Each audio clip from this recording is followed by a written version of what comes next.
Hola a todos, tengan muy buena noche de viernes 1 de octubre, Día del Niño, día en el que la mejor manera de conmemorarle o de celebrarle, mejor dicho, este día a los niños, aunque todos los días debería ser el Día del Niño, pero la mejor manera es no exponiéndolos a contagiarse del virus, porque ya vimos que en los fallecidos recientes, pues ya cada vez hay más personitas abajo de 10 años. Entonces, la mejor manera de celebrar el Día del Niño es no exponiéndolos, es resguardándolos, es teniendo los mejores cuidados. Hay bastantes quejas en redes sociales que están llevando muchas personas a los niños por no dejarlos en casa o por no quedarse en casa cuidándolos. Es difícil y complicada la situación, pero yo creo que a la hora de ponderar eh, sale pesando mucho más la vida de nuestros niños que cualquier otra situación. Eh, las escuelas no son guarderías. Si los están llevando en el modo semipresencial hasta con tos y con gripe en algunas ocasiones, y en otras ocasiones ni siquiera se están respetando los filtros como para no admitir a niños que llegan con estos síntomas. Son quejas reales que han hecho personas en redes sociales. Está por verificarse y si es cierto, pues ojalá que las autoridades tomen las medidas pertinentes, que sean más adecuadas, más efectivas para evitar los contagios. Lastimosamente no se van a cerrar, ya dijeron que van a seguir el mes que queda de clases. Lamentablemente también los partidos van este fin de semana para para ya el 7 de octubre, 5 días después, curiosamente, es el siguiente partido. Esto significa que, es decir, es un incremento increíble de las posibilidades y del riesgo de contraer el virus, no solo porque es un lugar de aglomeración donde van a haber miles y miles de personas sin distancia, donde algunos se remueven las mascarillas, ojalá, y dentro de las regulaciones súper estrictas que las autoridades impongan a los privados, y que personas sin mascarilla y que sea sacada del estadio.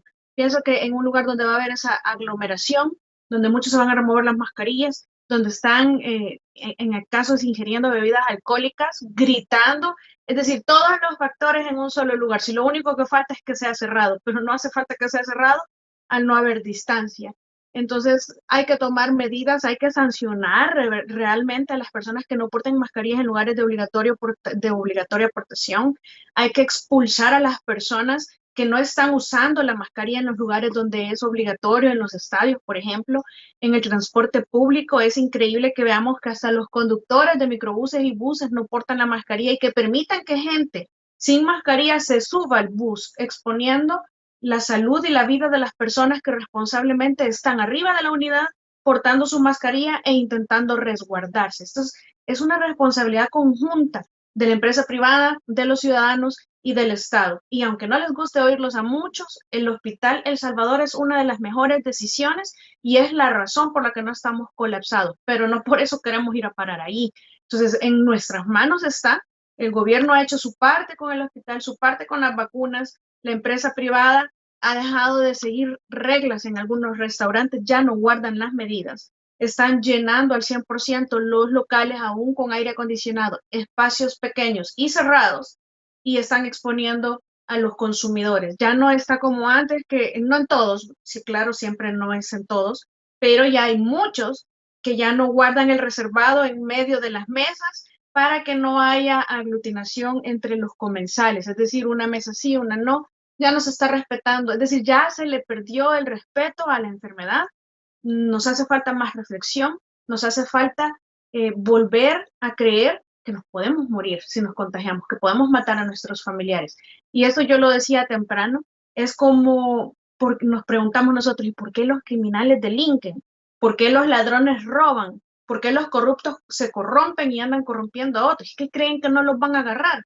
Entonces, es igual con el virus. ¿Por qué salen a los bares? ¿Por qué andan en las iglesias los adultos mayores y no se saben ni siquiera cuidar bien o portar bien la mascarilla porque por aquí la llevan muchos? ¿Por qué siguen en el estadio? ¿Por qué andan en marchas donde a la par tienen personas que no tienen ni la mascarilla o que la tienen aquí también? Porque ayer vimos un montón de ancianitos ahí. Entonces, porque creen que no se van a contagiar. Y si se contagian, creen que no se van a morir. Y si se contagian y se agravan, creen que no van a enfermar al familiar. Hay casos que nosotros tenemos conocimiento en donde ha salido una persona de UCI, del Hospital El Salvador, y a su regreso a casa ya perdió 2 miembros de su familia. Otros ya perdieron a uno, y esa es la realidad a la que están retornando muchos. Hay unos que por necesidad nos toca salir, hay que trabajar, pero eso no quiere decir que no podamos continuar con las medidas. Quiero tomarme el tiempo suficiente para hacer este llamado de atención, este llamado a la reflexión, que pensemos qué pasa si me enfermo, qué pasa si además que me enfermo me agravo y qué pasa que si además me enfermo me agravo me muero y me llevo de paso un par de familiares. El virus nos puede matar, así estemos jovencitos, así estemos adultos, así estemos sanos o no sanos, no respeta el virus, estrato social ni condición física, nos mata a todos por igual. Entonces reflexionemos que podemos ser ese porcentaje muerto de la población en una situación coyuntural en donde los hospitales están al borde del colapso. No hemos colapsado, como reitero, en mi opinión, porque no hicimos carpas, sino que tenemos un hospital en El Salvador en donde se están salvando muchas vidas. A mí me consta, se le intentó salvar la vida a mi papá, lamentablemente vidas a diario se siguen perdiendo allí, unas con prueba COVID confirmada, otras personas que no entran al registro porque no se les hizo la prueba COVID. Y aprovecho para dar el más sentido pésame a la familia del exdiputado Martel. Me recordó de verdad y nos hizo revivir aquí en mi casa todo lo que vivimos nosotros con mi papá, porque es duro. Yo creo que solo los que lo hemos vivido entendemos lo difícil que es un protocolo de entierro por personas sospechosas de COVID o un protocolo COVID para entierro.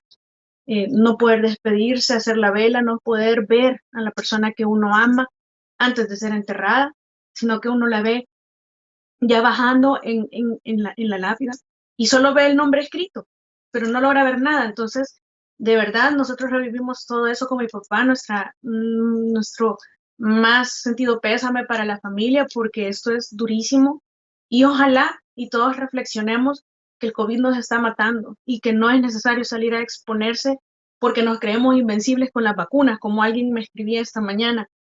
Déjennos que vayamos al estadio, nosotros sabemos lo que hacemos y cómo cuidarnos. Es la mentalidad de algunos. El problema es que no todos piensan igual y no todos se protegen igual. Muestra de ello es que no hay una sola foto en lugares de aglomeración en donde no hayan personas que no porten la mascarilla o que la tengan aquí, o que la tengan aquí, o que la tengan aquí. Es decir, eso es así. No todos tienen el mismo nivel de responsabilidad, entonces hay que guardarse mientras no sea indispensable salir. Y ojalá y esa tendencia antidosis, antivacunas finalice. Ya yo creo que hemos visto muchas personas que después de 4 meses de la primera dosis y segunda dosis de la vacuna de Coronavac, de Sinovac, están ya, gracias a Dios, recibiendo el refuerzo de la tercera dosis de otra vacuna o un refuerzo anti-COVID y hay personas que tienen miedo y que no quieren asistir. Pero bueno, ojalá y cambiemos esa mentalidad y no seamos de los que le digamos al otro que tiene el entusiasmo de ir y protegerse y vacunarse, no vayas a saber qué te va a pasar. Es decir, este es un esfuerzo conjunto y solo juntos vamos a poder salir de ello, porque de nada sirve que yo vaya con todas. Es como cuando uno va a la playa o a una celebración y yo tengo temor de regresar de noche a mi casa. No tengo, de hecho, nunca me ha gustado, pero la situación es que uno puede ir bien, pero no sabe cómo viene el que anda cerca o el que se va a conectar conmigo en alguna calle. Es decir, así se murió el esposo de una amiga mía, una ex vecina, unos amigos, que se fueron a desayunar en un 25 de diciembre y al regreso iba un ebrio irresponsable y lo mató. Lo mató porque se durmió al volante y se estrelló de frente contra ellos. Varios salieron heridos, él falleció. Entonces, no hay que andar jugando con nuestra suerte y exponernos y esperar a ver qué pasa, de que si yo me cuido, esperar a que el otro también se va a cuidar. Yo creo que está en cada uno de nosotros y si nosotros vemos que el que está cerca está sin la mascarilla, es mejor retirarse o retirarlo, al final de cuentas. Eso y finalmente vamos a ver los temas de este día. Son opiniones breves porque sí han pasado muchas cosas, no las podemos hablar todas, sobre todo porque quería dedicarle un espacio importante a esta reflexión. Reflexionemos, cerremos los ojos y pensemos, ¿qué pasa si me contagio?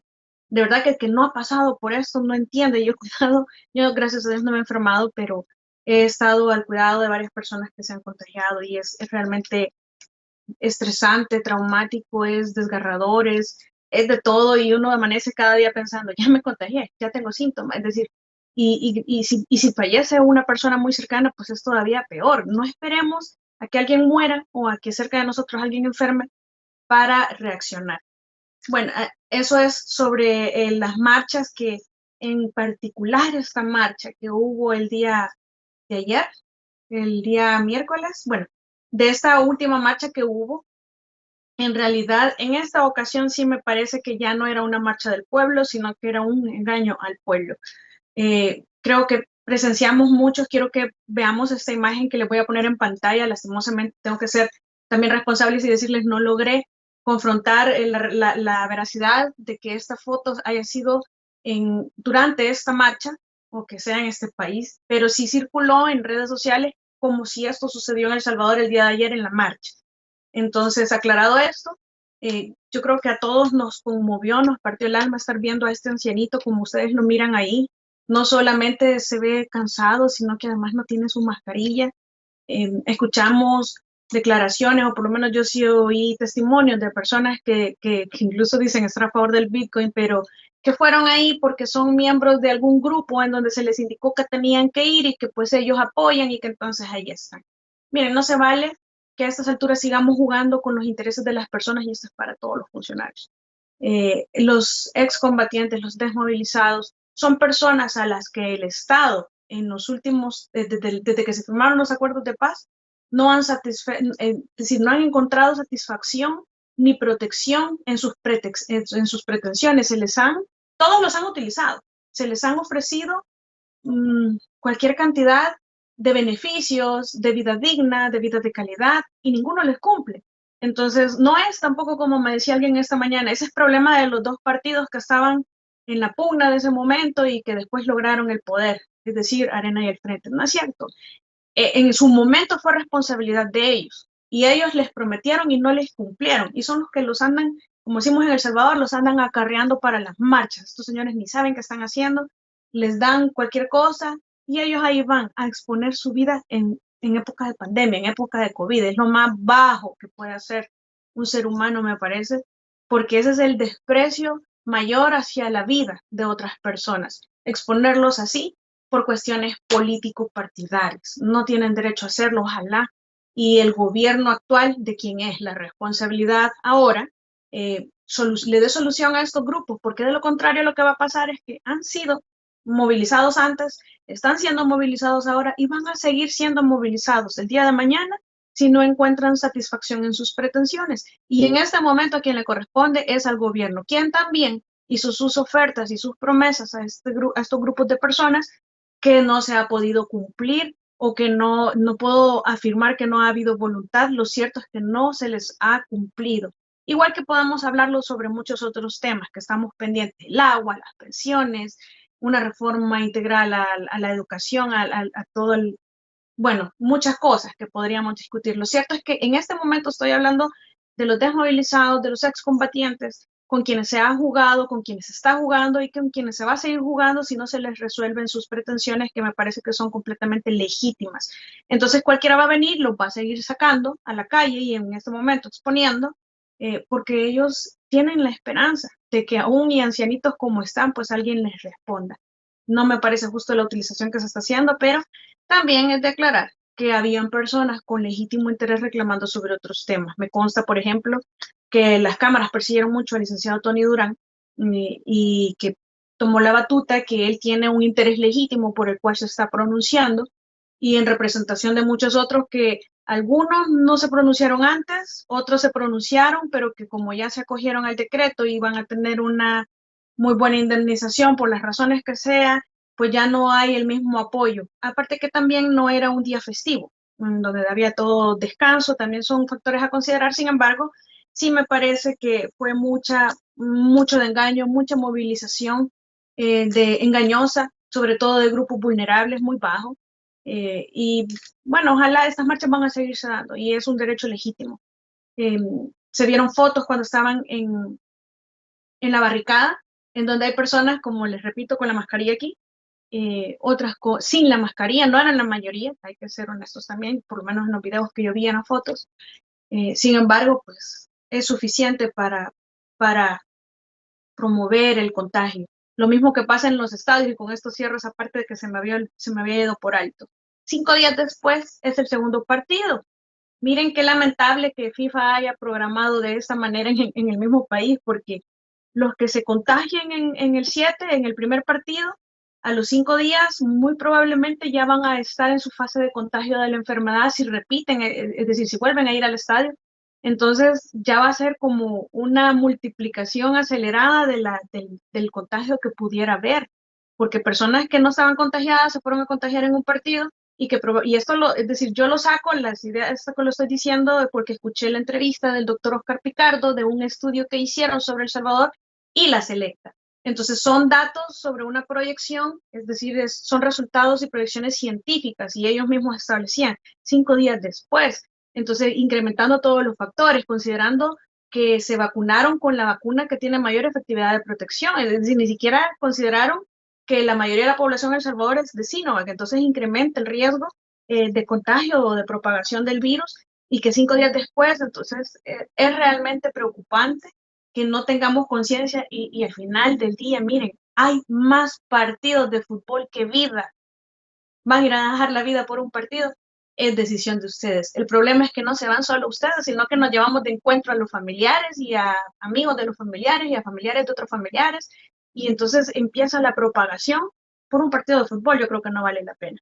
Pero bueno, si siguen habiendo las marchas, que creo yo que van a haber, ojalá y se continúe con las medidas de protección, que si ven a alguien sin mascarilla, que entre todos le hagan el llamado y lo excluyan si no o se aparten si no tienen la mascarilla. Es momento de empezar a excluir a la gente que no respeta las medidas o las normas de cuidado porque son nuestras vidas las que están en riesgo. También se dieron, bueno, habían otros temas, me preguntaban sobre don Jorgito, que qué se puede hacer, se les puede conmutar la pena, la fiscalía puede retroceder en las acusaciones que les están haciendo estos señores.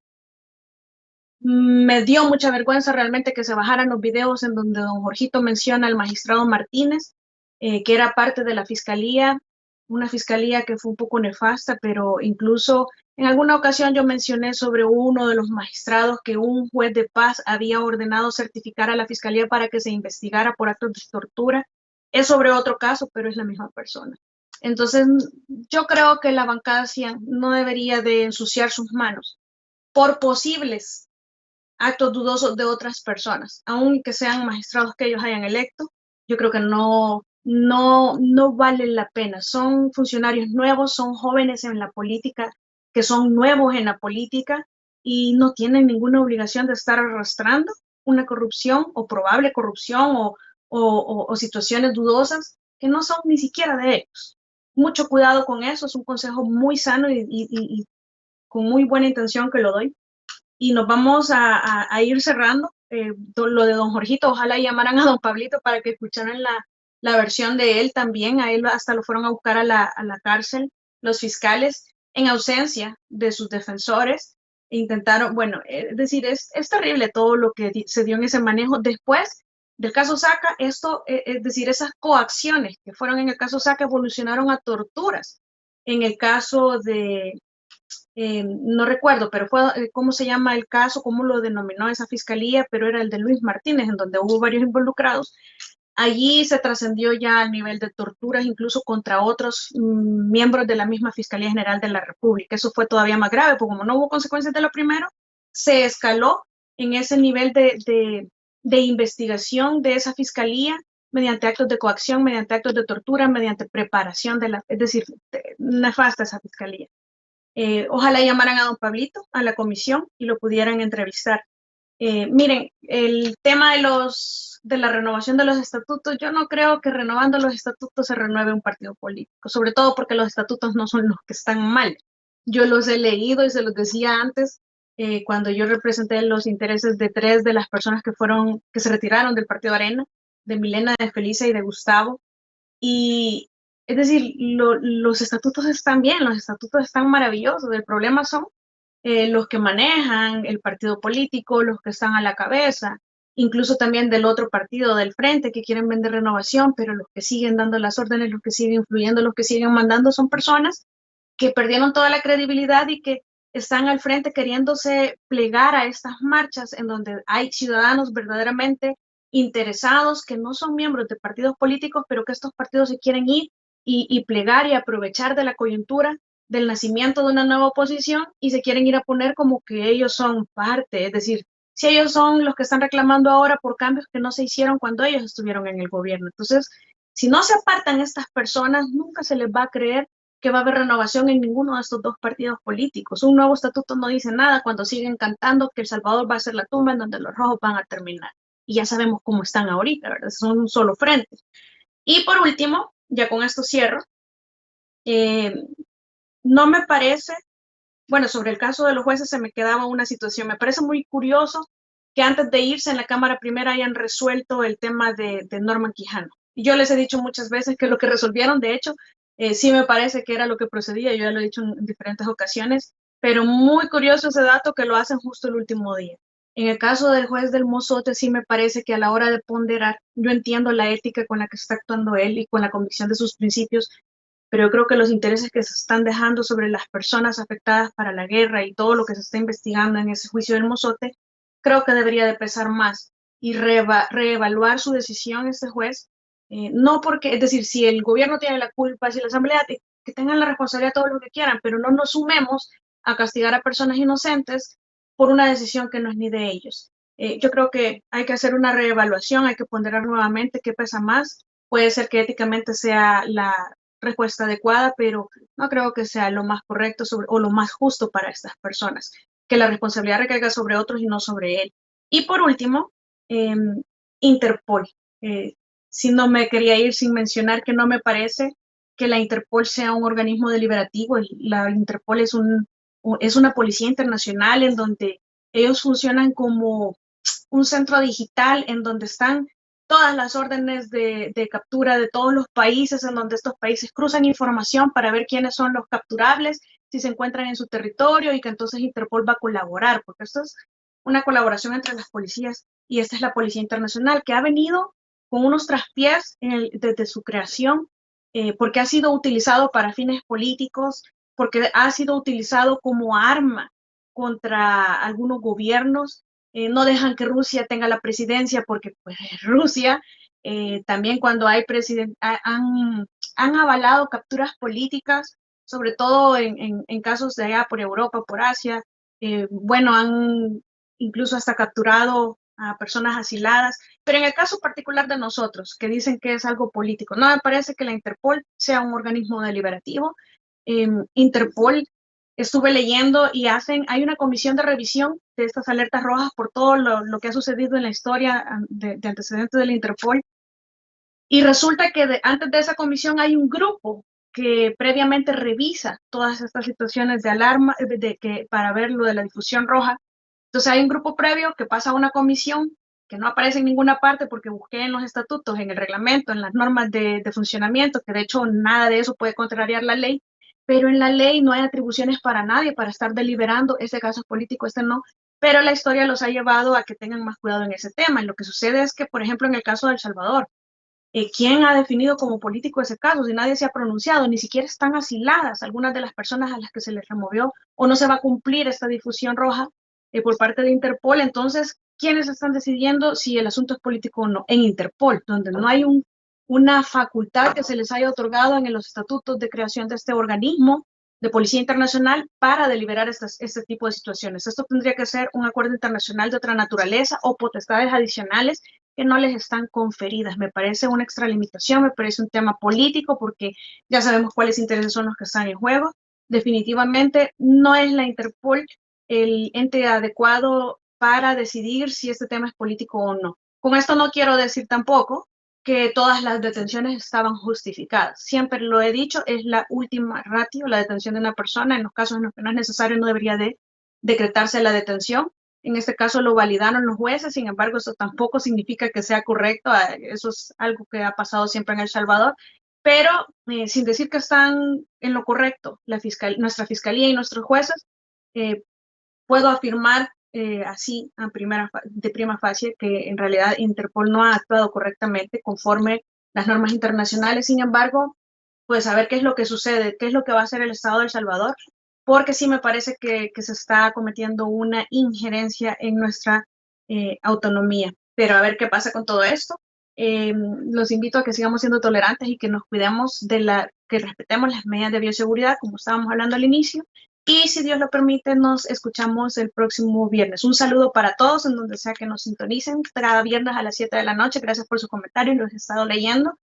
Y saludos a donde sea que se encuentren. Gracias por sintonizarnos en el stream de tvx.com.sv, en plataforma de tvx, plataforma-sv de Facebook y de Twitter, las páginas, en el canal de YouTube de Informa TVX y canales 23 de Claro TV, Cable Color, 28 de Tigo Digital y todas partes donde ustedes ya saben que nos pueden escuchar todos los días a las 7 de la noche y en general toda la cartelera del canal de TVX. Un saludo para todos y que estén muy bien. Hasta luego.